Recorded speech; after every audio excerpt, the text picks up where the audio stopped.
Now we've come to our final panel discussion for the day. I know, this is so nice, spending time together. But I look forward to hosting this one. East Africa has always been among the leaders when it comes to Africa's creative industries. But what is the female presence in these industries, and what are the cultural stereotypes that they have had to break? I'd like to welcome my guests on stage for the discussion titled The Cultural Exports, Women Leading the Creative Economies.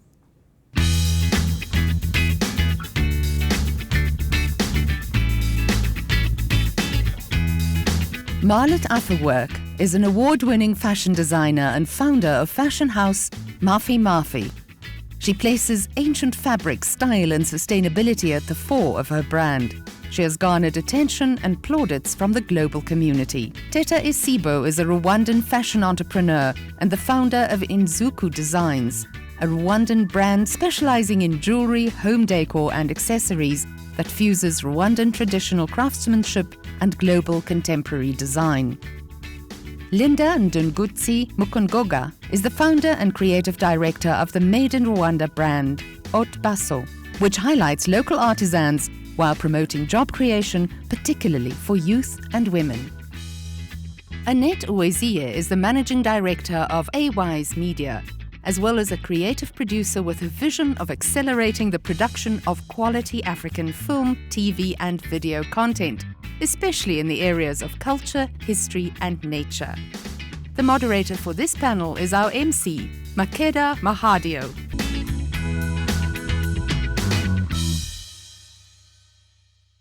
It really does feel like, and the numbers are backing it up, that this is the generation in which more and more women are emerging as leaders in the creative industries, especially in East Africa.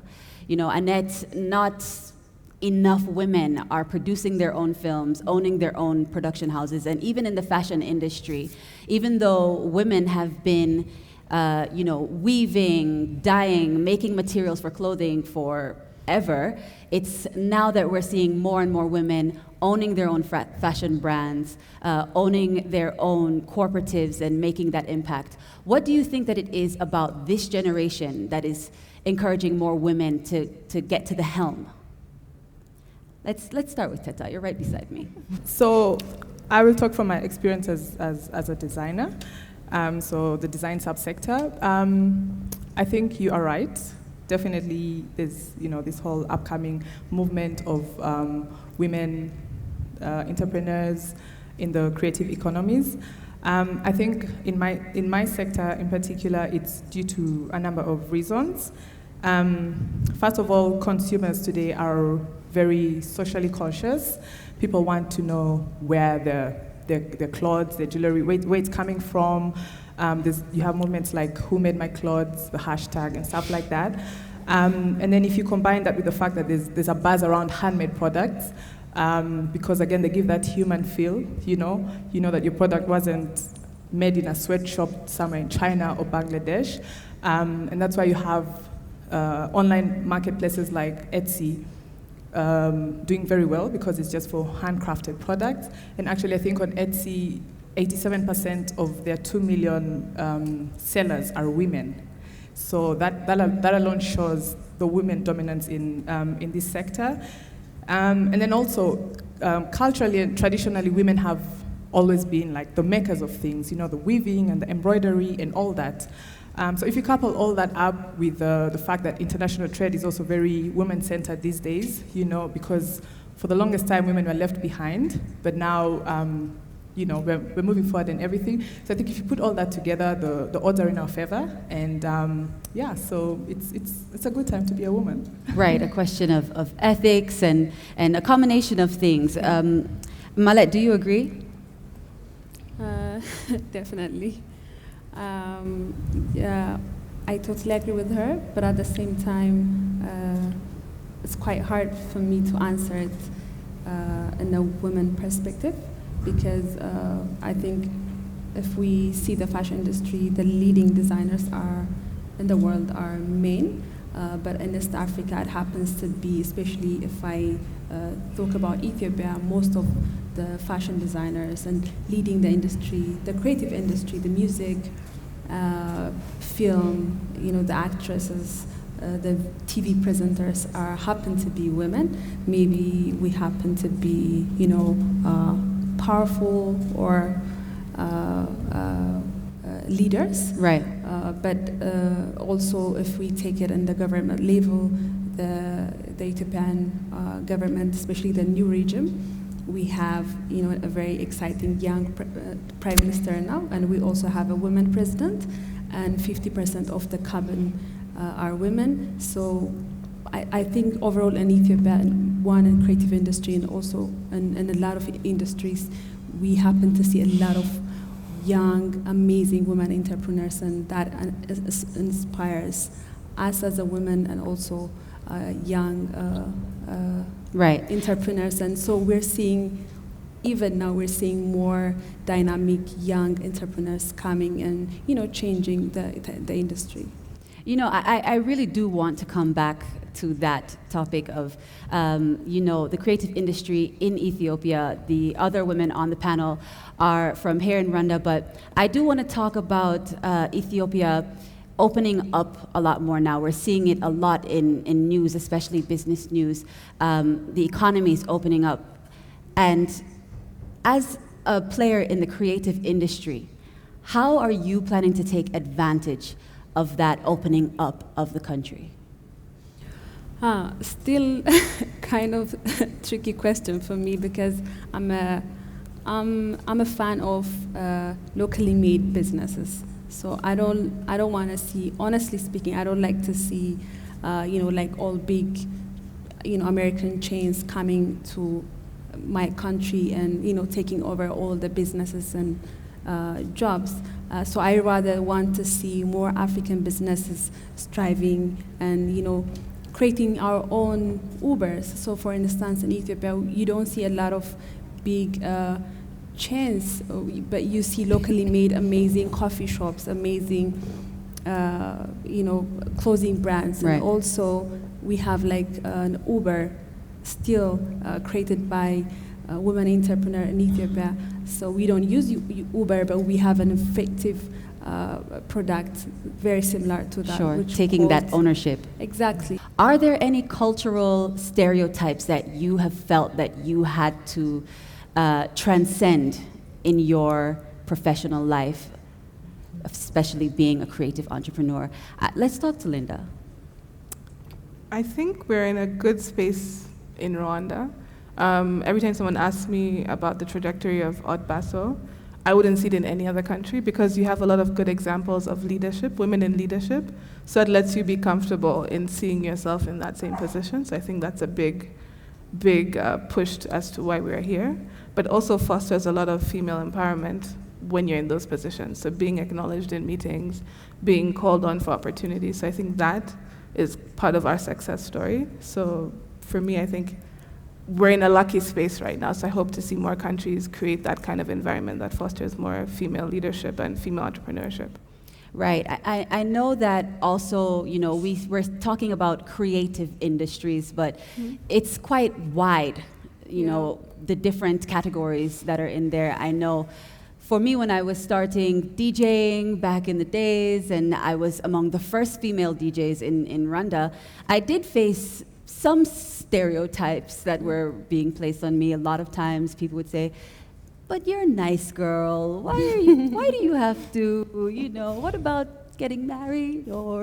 And I'm not sure if that's something that any of the other ladies have faced. Annette, in your industry, I've also been in production, and there's a lot more men than women in that space. Have you faced any cultural stereotypes? I've faced cultural stereotypes, but also surprised by myself that how much of that cultural stereotype I've embraced or self-imposed. And so it's one thing for the environment to be conducive for women now, but it's another thing for us to deal with what's within us and just start shedding that off.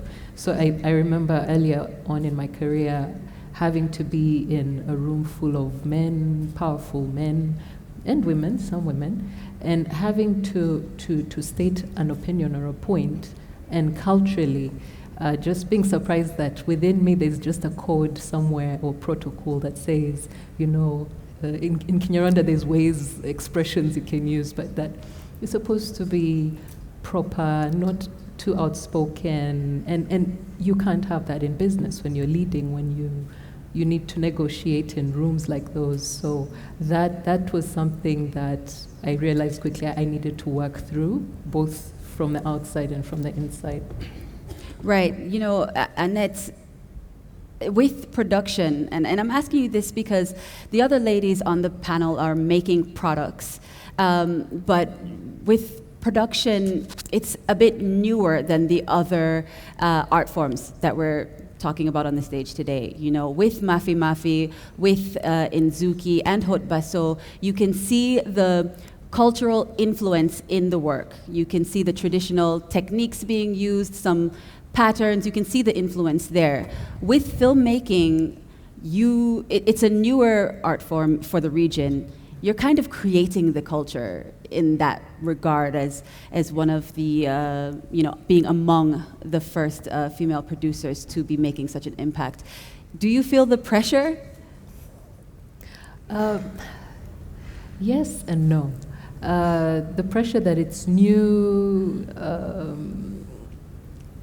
I'd say it's more of a pressure of still working in a business environment in general, and having to deal with the usual operations. Because in the end of the day, when it comes to film as a craft, you're still running a business entity in a way that you're hiring people, you're working with writers, you're making sure you're meeting, say, deadlines, whether it's an independent work or it's a client job. So maybe I'd say not so much. Yeah. I want to talk about working with other women. We already discussed not that many being in the production field, but in fashion, I know Inzuki works with women cooperatives and Hot Baso. I've read about Mafi Mafi as well. Is this something that you prioritize, working with other women, or is it a case of they're there, so those are the people that I'm working with? Teta. I think definitely yes, we prioritize it. And also, again, in the field that we work in, a lot of the crafts, the artisans are women, because traditionally they're the ones that weaved the baskets, they're the ones that did all this. So yes, but we do prioritize it, and I think it's important. I think there's been evidence that economically empowering a woman has a multiplier effect, and if anyone doubts that, you can look at the speakers from this morning, the spotlight speakers. I mean, all of them are people who have gone on to do things for their community. Patricia Opolot, was it Patricia? The Opolot lady was just, it was just amazing. But I think that's just evidence, someone who has been through so much, and as soon as she gets just a little, starts helping her community, helping her family, all that. So I think that's something that we are all aware of, the impact of that, the socio-economic impact of that. So yeah, definitely we work with probably 90% of the artisans we work with are female.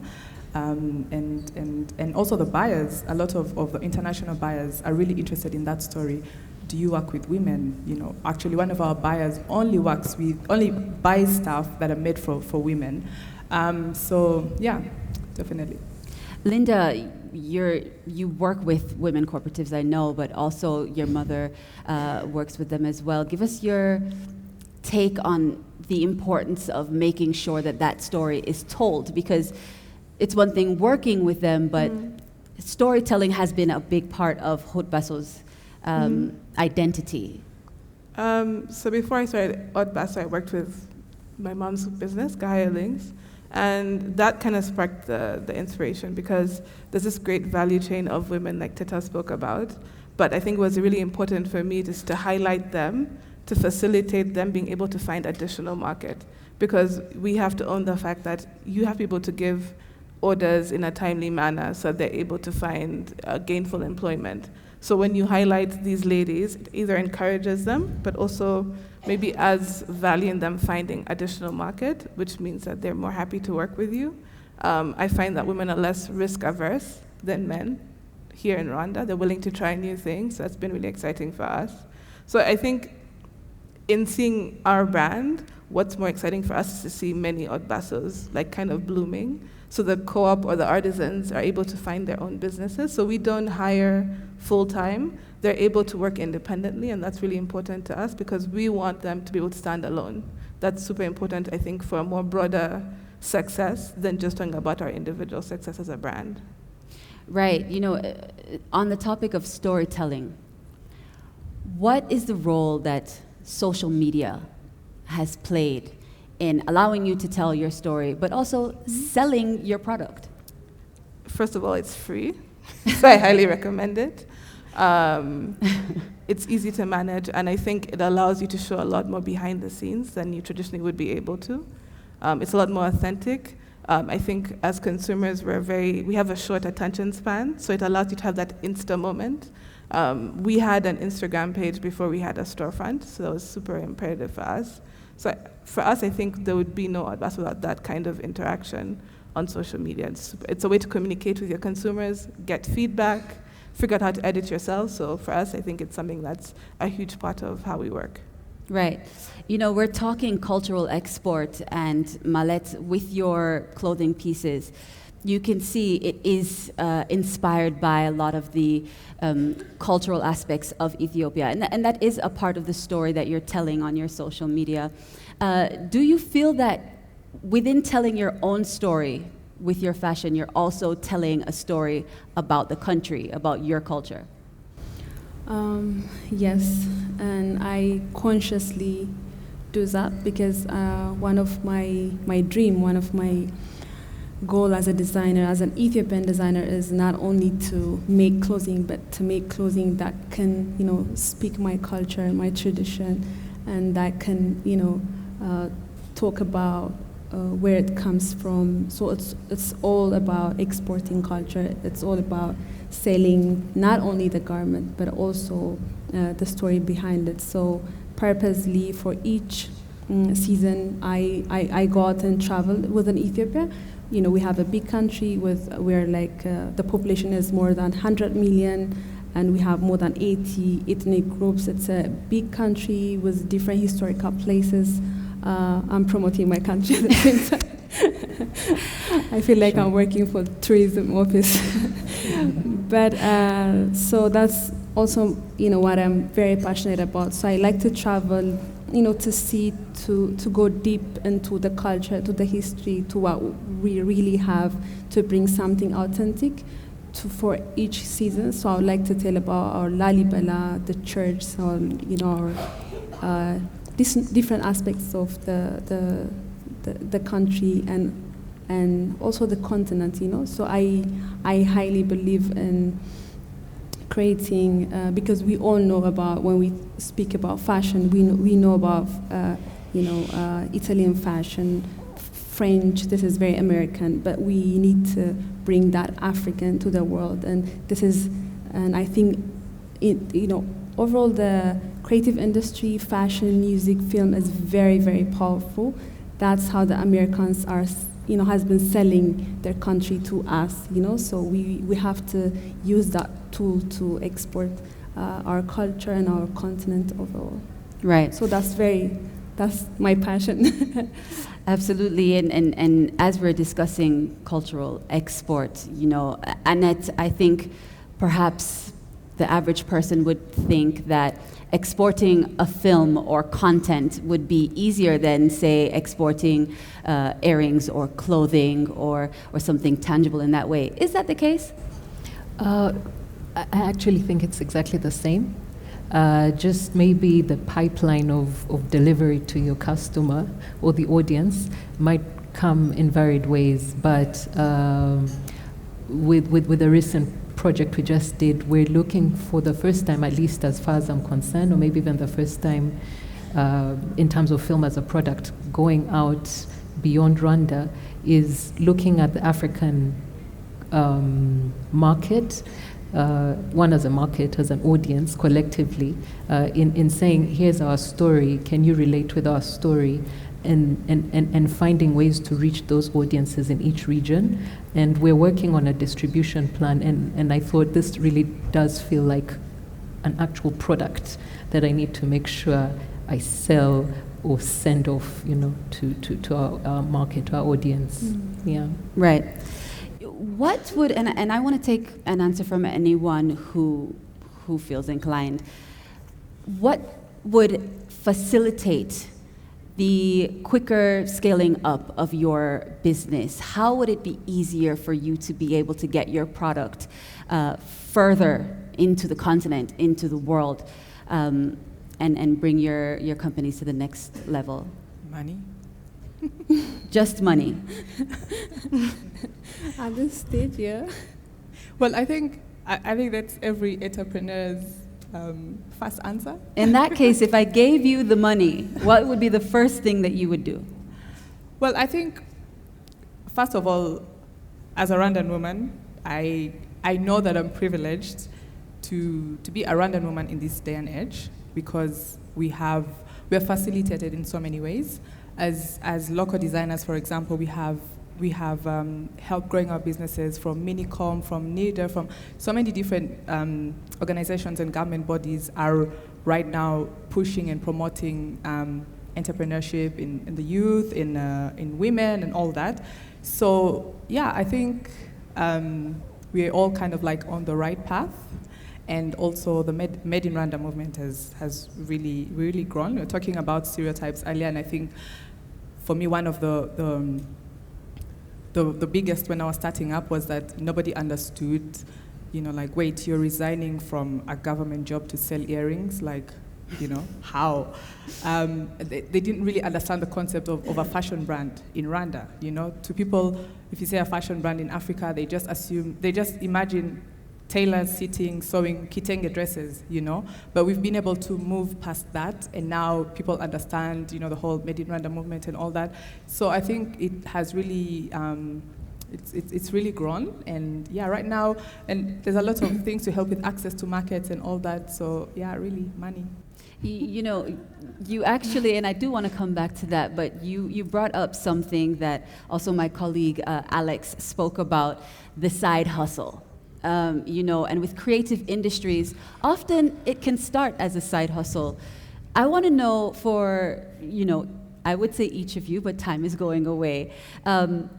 What was the move that took you from being that person having your government job or whichever job and take the leap into going full-time into your creative company full-time? I know that Malette was a rapper in her day. Maybe you can be the one to give us your...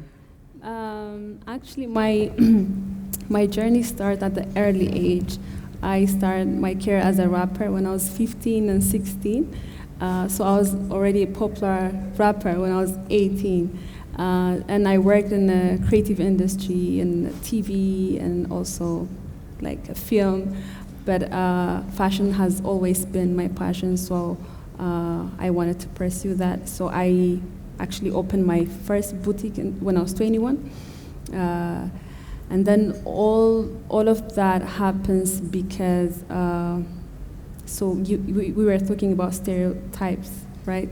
So all of that happens because I had a freedom. I had a freedom when I was young. I only grew up with my two brothers, and I had my mom and my dad, and they would always tell me to pursue my study, this and that, but I was very much passionate into music and fashion. Then something happened. I don't want to talk about sad stories. Sure. But it worked out for me, so I had my freedom to explore and to do more of what I want. So I've been trying music, doing this and that. I end up in fashion. So at the beginning, I was very much into creative, so it was really hard for me to run as the business and to be a businesswoman. But then I had to learn through time. So I launched my business 2011, but now it's been almost 9 years now. Right, eight Yes. years. That's 8 years. and look at you now. You know, And, we do have to wrap up. What are you doing to help other women coming up to kind of skip over the challenges that you had in getting to where you are right now? Linda? I think just being able to have a community of people to share your challenges and your successes has been really helpful for us. I think continuing to grow that is super important to us for other designers or creatives coming up. Collaboration. But I think partnerships is also very key, is as you grow, is to bring other people up with you. Right, creating Yeah. and feeding that community. Annette? I think maximizing or using the platforms we have, the networks we tap into to be able to lift our sisters out there. Sometimes it's all about just making a connection for someone, at the same time having faith in them to also deliver and that kind of thing. And it all comes just by experience. Malet? So I'm part of different associations in Ethiopia. I'm very connected to, Fashion Designers Association, it's pretty new, and also Businesswomen Association, and I also sit as a board.